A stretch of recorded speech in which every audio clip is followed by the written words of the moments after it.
Well, good morning, sir. Good morning. How are you? I'm doing well. How are you? I'm good. You're coming off a little break. Yeah, it was nice to get away. So left last week, Wednesday, headed out to San Francisco. Just spent a little time disconnecting and having a little vacation. So it was definitely good. I think last episode, you could probably hear the stress on my voice. I was feeling just kind of the weight of the job and the duties, and felt like a vacation was in order. And it definitely seemed to kind of reset my compass a little bit.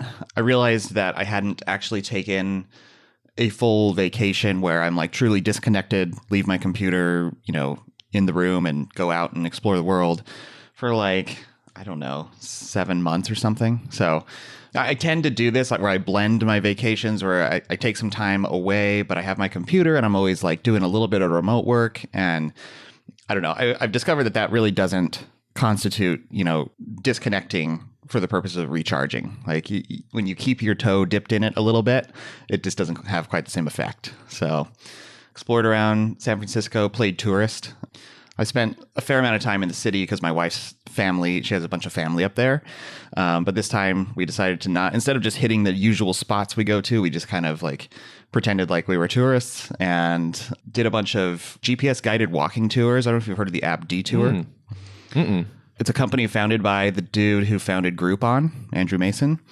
They started out in San Francisco, so there's a bunch of these in the city, and then they've expanded out to a bunch of other like large cities in the US and internationally.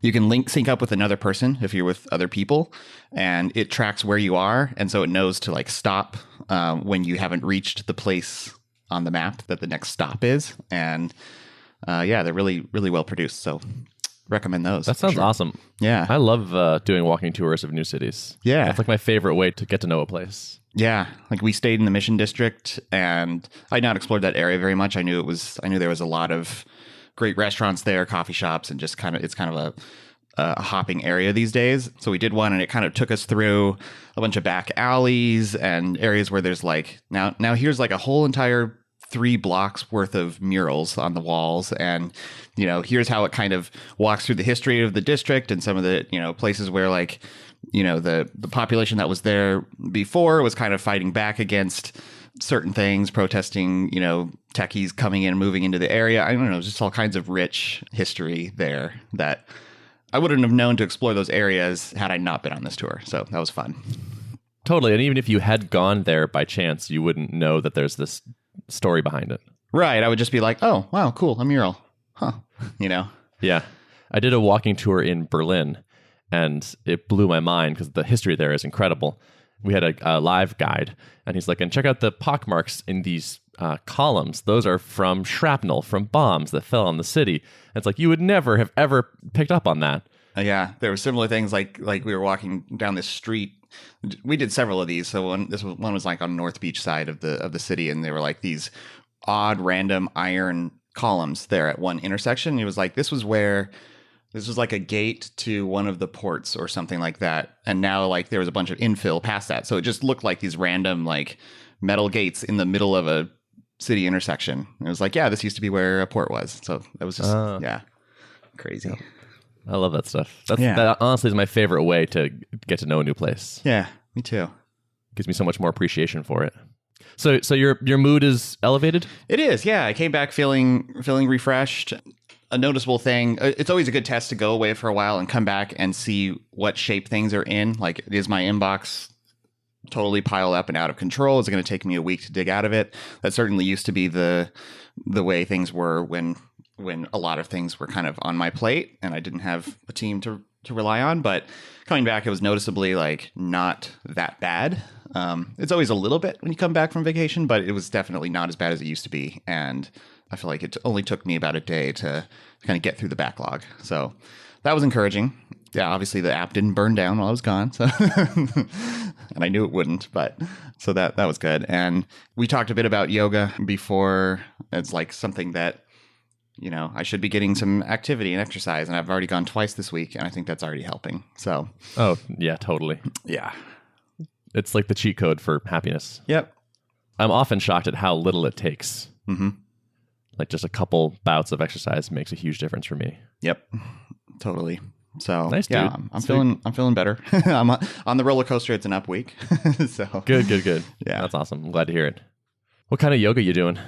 So I usually do what's called deep vinyasa, and it's the kind where it's not like super hot in the room. There's hot vinyasa also, which is a really popular one offered by the place I go to, where they crank it up to like 110 in the room and it moves quicker. So this one is a little bit slower movements, and the goal is to keep your eyes closed the whole time and just kind of like stay in kind of deep focus mode. That's interesting tweak. I think I would like that. Yeah.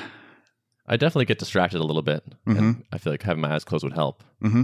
And it's kind of like, he always says like, you're your best instructor. So I'm giving you, we usually go through like the progression of poses or whatever several times together. And then there's a period of time where you're just kind of doing reps, repeating it over and over again. And he's like, even if you get off or you forget what the moves were, as long as you're doing something similar, or if you're leaving out a step, like it really doesn't matter. Like, don't get in your head about it. Just kind of keep going. And when you're with your eyes closed, you don't feel that pressure. Like, oh my gosh, am I matching everyone else in the room? Totally. So yeah, it's very easy to get lost comparing yourself to other people and be like, wow, I'm terrible at this. Yep. Huh. Interesting. Yeah. I've never even heard of people doing that. That sounds great. Yeah. So it's good. And then we occasionally do yin yoga, which is just mostly stretching. Yep. And that's good to mix in from time to time. Yeah. A friend of mine described yin yoga as like napping in a classroom with people. Mm-hmm. Yeah. It's like structured napping. It's like, all right, now nap in this position. Now switch to this position. Right. And I definitely, when I look around in there are some people who are so flexible that they're like, put your legs out and fold over. And like, they're like basically flat like a pancake on the floor. And I'm like, yep, that person could fall asleep. Me, on the other hand, it's like actually somewhat of a painful experience. I'm always pushing myself to the limits because I'm 6'5" and not super flexible. But I think that's the only way to get more flexible is to just force yourself to do it. So Totally. yeah. Like most things. Yeah. How's Dripland? Dripland is good. There's actually some company news this week that I thought it'd be interesting to talk about. So it was just officially announced this morning. Well, it was announced to the company yesterday at an all-hands meeting, and then went kind of public today that Clay Collins, founder and CEO of LeadPages, is stepping down from the post, and our COO John Tedesco is kind of succeeding him in that role. So it's a pretty big step in the company. LeadPages, for those who don't know, started out back in, I believe it was January 2013. So actually around the same time Drip began. Clay is essentially a marketer who's like, he's very voracious about learning kind of the latest marketing trends and things that are working. And he kind of hit the market at the right time with his landing pages product, and, kind of infused all his knowledge of best practices into the product, which is part of the reason why it was such a big success. And it really took off. They had a lot of early growth. It took off really fast. But it was essentially Clay's first software company. And so it was interesting to hear. I think he did a really great job kind of with self-analysis when he was giving the announcement, where he basically was like, here's a list of all my firsts that I've experienced. This is my first software company. I had not really hired a team before this. I had not raised funding. I had not, da-da-da-da-da. And so he had a healthy amount of like self-awareness, and was able to recognize that like at the point we're at, the revenue level we're at, it's like time to bring in someone with more experience to the helm to really bring the company to the next level. So That's got to be hard to step away from. Or maybe not. I mean, maybe was feeling the pain himself and was ready for that.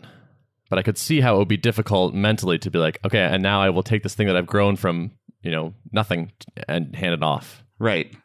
One of the articles he mentioned when he was kind of discussing his thought process was the Founder's Dilemma article. Are you familiar with this one? Published in the Harvard Business Review back in 2008. It's a pretty popular piece by Noam Wasserman, and I think that's where the rich versus king dilemma was kind of proposed first. And others have talked about it. Jason Cohen from WP Engine talked about it when he discussed why he sold his company. And like the premise behind that is like, based on studying a large sample size of American startups, your likelihood of optimizing your equity value is to actually step aside as the founder and let more experienced management take the helm earlier. It is possible to both have a valuable company and to be the one at the helm, but that is a rare exception. So usually you have to choose which one you're optimizing for. You're either optimizing for control and sacrificing some potential growth or equity value, or you're optimizing for wealth and sacrificing control. I think it's an interesting mindset thing to be like, to be self-aware and know what your goal is. Like, is your goal to be the captain of your own company and retain full control, knowing that odds are you're going to be leaving some value on the table?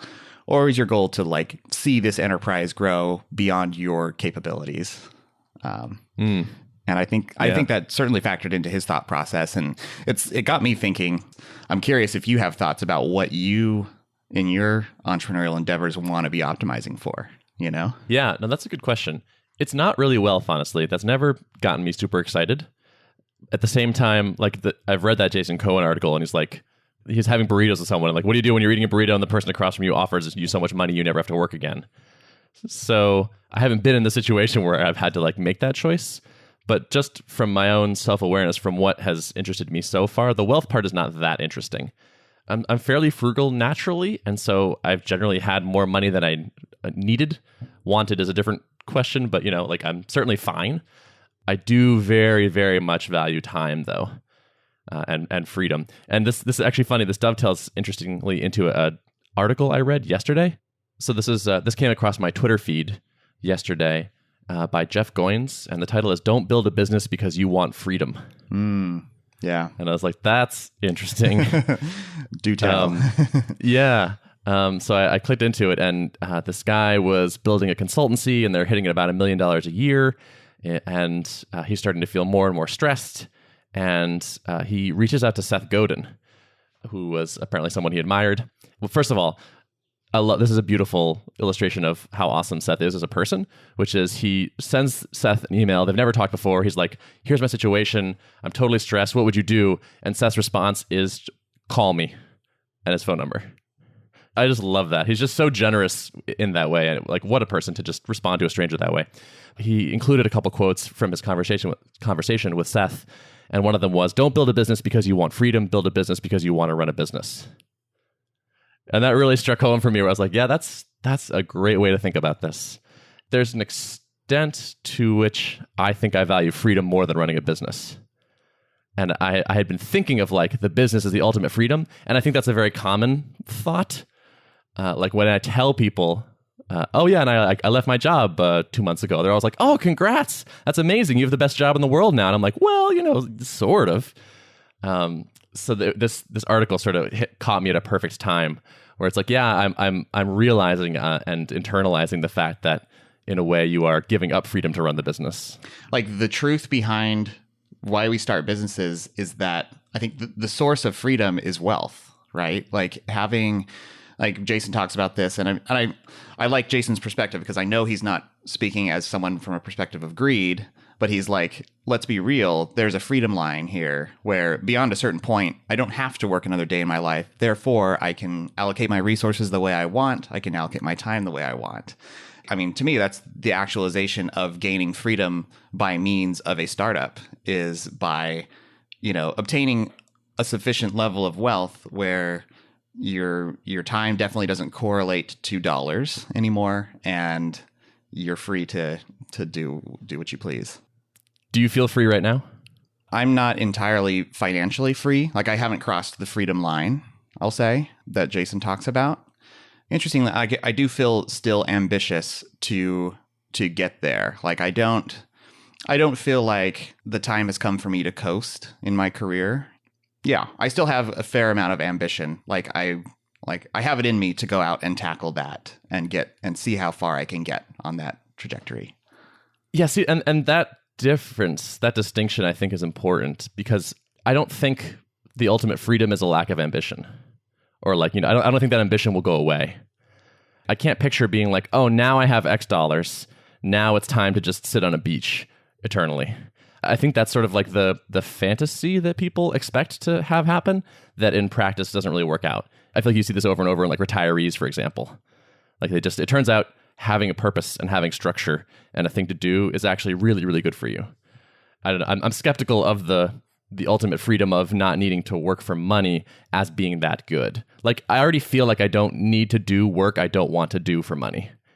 You know, like I've found a career I love, or like tasks at least that I love, and so I'm pretty happy to keep doing them, and the money keeps coming in, but it's not really for the money in a way. Yeah, I think that's another important thing to bring up. And Clay mentioned this when he was kind of discussing his thought process. Is like the parts he enjoys most about startups is thinking about product, thinking about markets, thinking about how to solve problems for people, and he basically, I mean, he had this clarity of thought where he said, like, you know, I realized that building a company like this, you have to not only be passionate about the product, you have to be passionate about building the company, which is the organizational structure, the management layers, the way you get different teams to work together and communicate. And there's a whole other side of it. And if that is not what you love to do, and I can honestly say, like knowing John, our CEO, now new CEO, like that is in his definitely in his wheelhouse. Like he loves to be operational and think very strategically in that regard, and so he's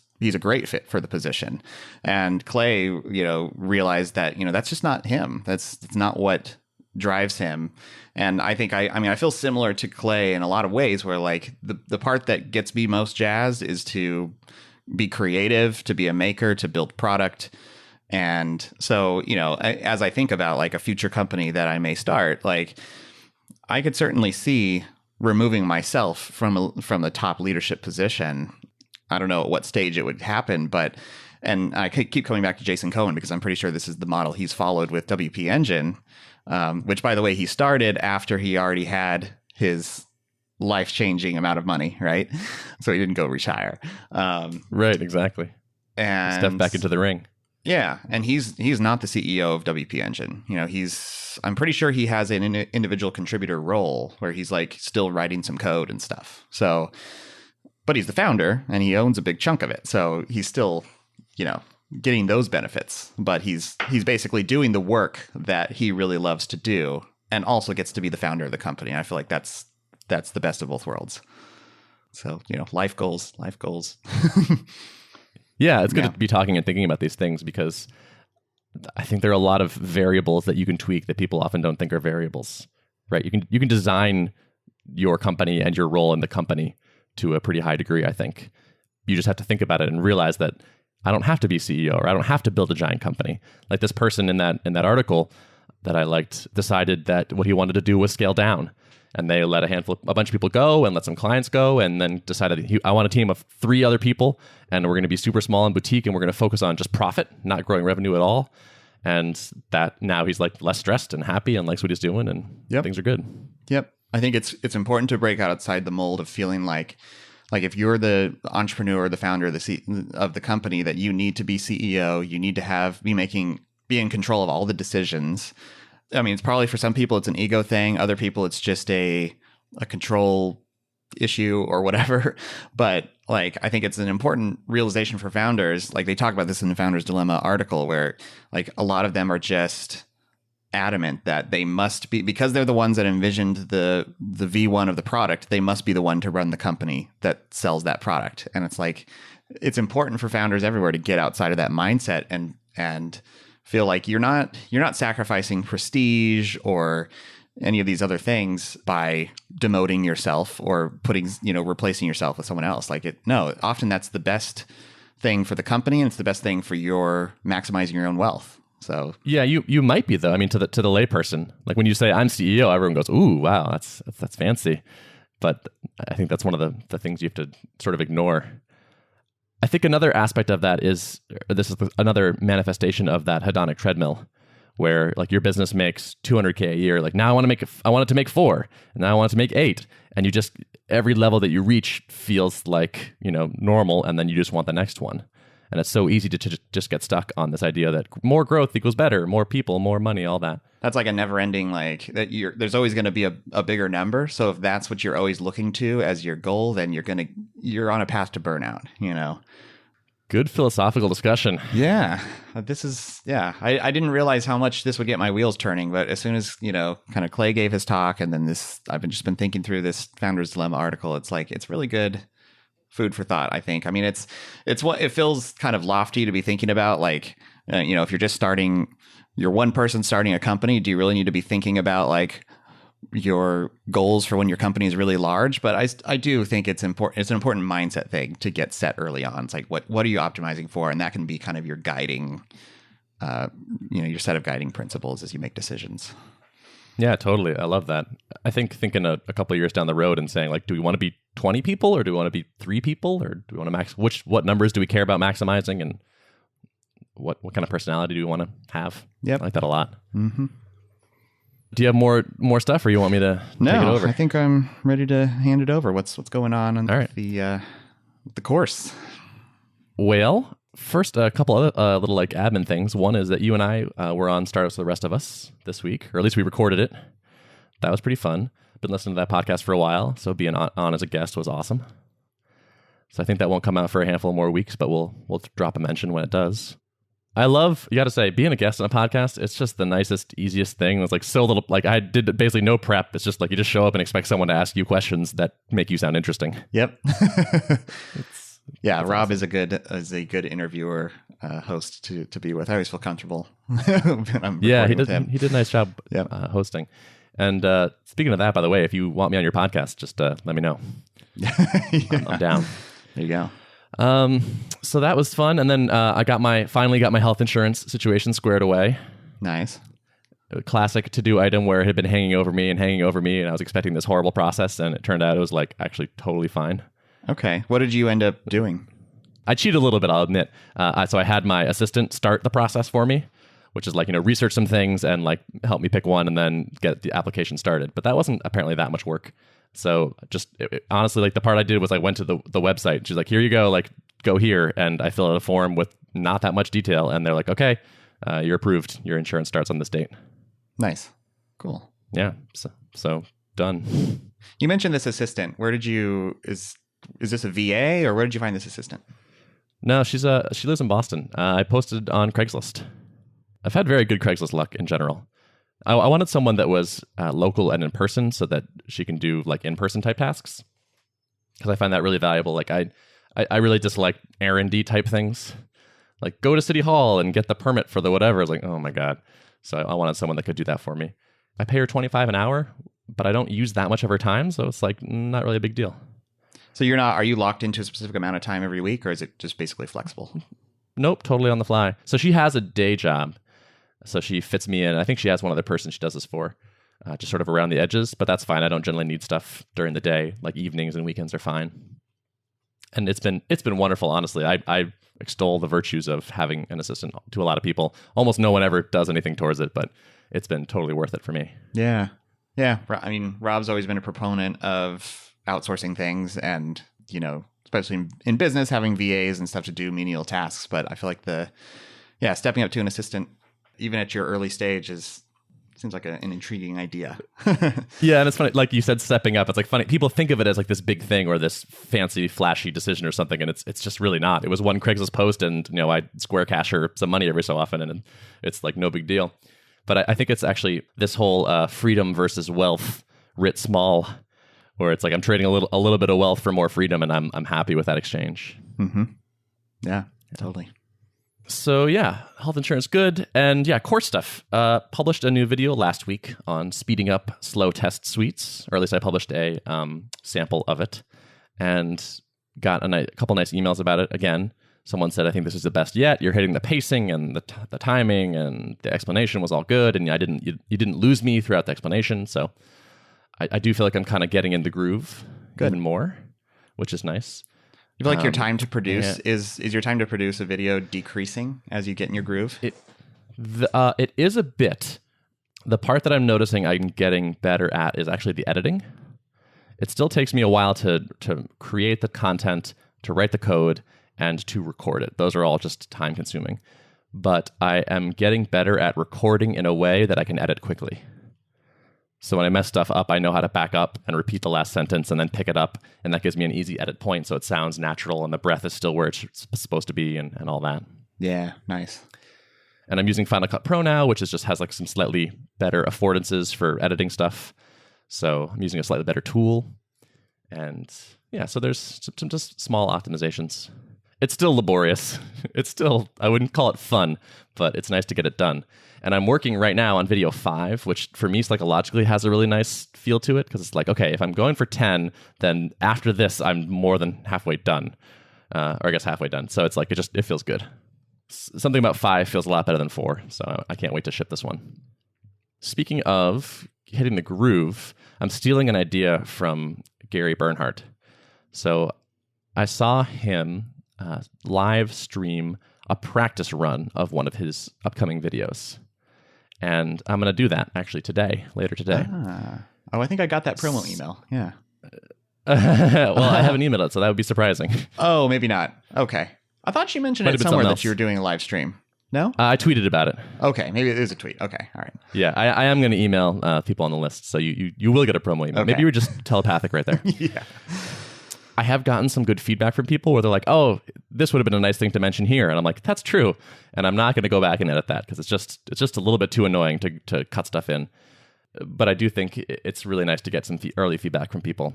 And so I'm just going to straight up copy Gary and do the same thing. So I'll stream the thing.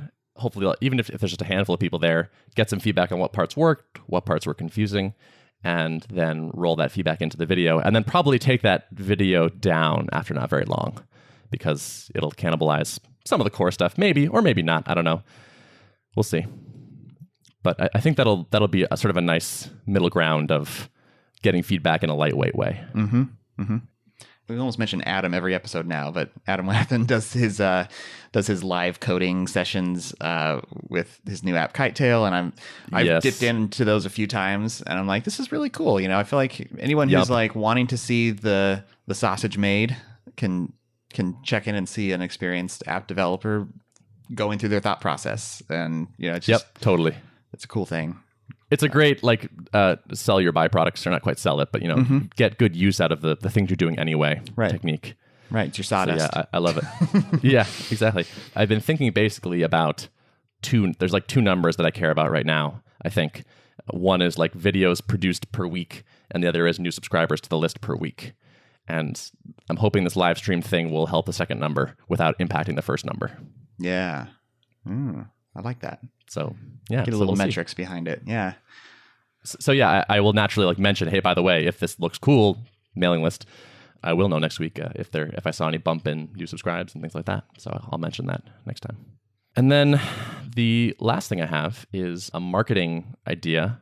I talked about this on Startup to the Rest of Us, but we're getting the early scoop because AOP will come out first, which is I realized that I think a really effective way of marketing this course is to go and do basically a Ruby meetup tour. Yeah. So there are all these regional Ruby meetups, and in my experience, they're almost always looking for speakers because it's a pain to find a speaker every month. And so I think I'm going to basically rent a car or fly or something, but try to just line up, I don't know, a whole bunch of these over the course of a month once the course is launched, and just have a talk that is on the same topic, roughly. Not the same, you know, it won't be the course just in a talk form, but it'll be, you know, a similar idea. And use that as basically lead gen. And now you can say, like, I've done my nationwide tour, right? You could be like, I'm on tour right now. I'm on tour. Yeah, exactly. And I think it'll be fun. I'll get to do some travel, and it'll probably be net profitable travel, I think. Because I imagine I'll get some immediate sales, but also most meetups that are of larger size will record and put a video up on their website. And so it's just like, it does a lot of nice things. And also I haven't been as active or almost active at all in the Ruby speaking scene in a while. So it'll just help get me in people's minds again. Yeah. Well, you should definitely come out to Minneapolis. We don't have the biggest, I would say probably not the biggest Ruby meetup. I don't know if we post videos online, but it's usually somewhere between 20 and 40 people who show up to our meetup. So, you know, a fair amount. And I know they're always soliciting people to give talks and stuff. So Sure. Yeah, no, I would love to come out. Yeah, that'd be awesome. I've never driven around the country very much. I think that could be kind of cool. So there's something romantic to me about driving around. We'll see.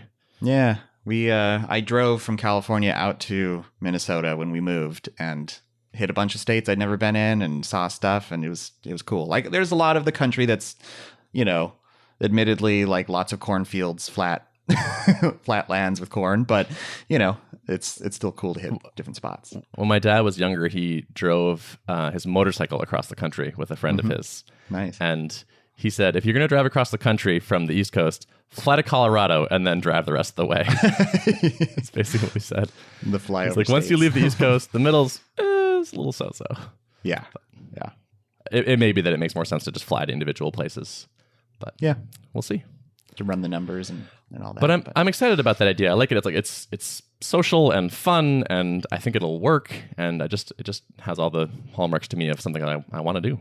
Yeah, I think it'll one, promote your course. Two, it will get your name out there to even more Rubyists, and just overall, like, build up your personal brand a bit. And you're obviously good on the mic, good on the stage, and so I think it's people are going to be impressed with what they hear, and I think you'll make a bunch of new connections. So I think it'll have, even if it doesn't like lead to a ton of direct sales or something, I think it's going to have a lot of other, like, less tangible benefits. So yeah, I'm trying to decide what if it makes more sense to give this talk and then be like, by the way, I have this course. Like, if the next step it makes sense to use is like, here's the mailing list with some free samples if you want to do this, or like, by the way, you can go here and buy it. Here's a discount code or something. I'm not sure what makes sense, but I guess I'll probably just test both as I'm doing it. Yeah, seems like a pretty good, like, split testable thing to do. Thinking about doing talks again, or even just marketing in general, I realized that I have been screwing up for years by giving talks and not including some sort of pitch to go to a page that I own to join a mailing list. Like, I have all these talks on YouTube that are owned by, like, Confreaks or Aloha Ruby Conference or whatever. I don't control them, but they're very popular. And there's nothing in there that drives people towards some sort of way that I can communicate with them. And, like, my mailing list should be like 5 times as big as it is because, I've just been doing this over the years. But instead, I just kind of blew the opportunity. So tip for all speakers, like, add even just a really short plug. Like, by the way, if you like this, I have a newsletter that goes out every 6 months or whatever. But just see if you can capture some percentage of those people. Good so tip. I won't make that mistake again. Yeah. Yeah, I mean, I'm sure there's a lot of people who see your stuff, they'll Google you, and they'll end up to you somehow. But yeah, like, optimize. Yeah, I think the most I almost always would, like, mention what my Twitter handle was, and so that helped with, like, Twitter audience growth. But that's not nearly as good as email subscribers. Yeah. Totally. So I think that's it for me. Cool, man. I think that's it for me as well. Okay. Well, hey, it was good talking to you. You too, man. Awesome. If you want to access the show notes for this episode, including links to the stuff we talked about, you can go to artofproductpodcast.com, and we'll see you next time.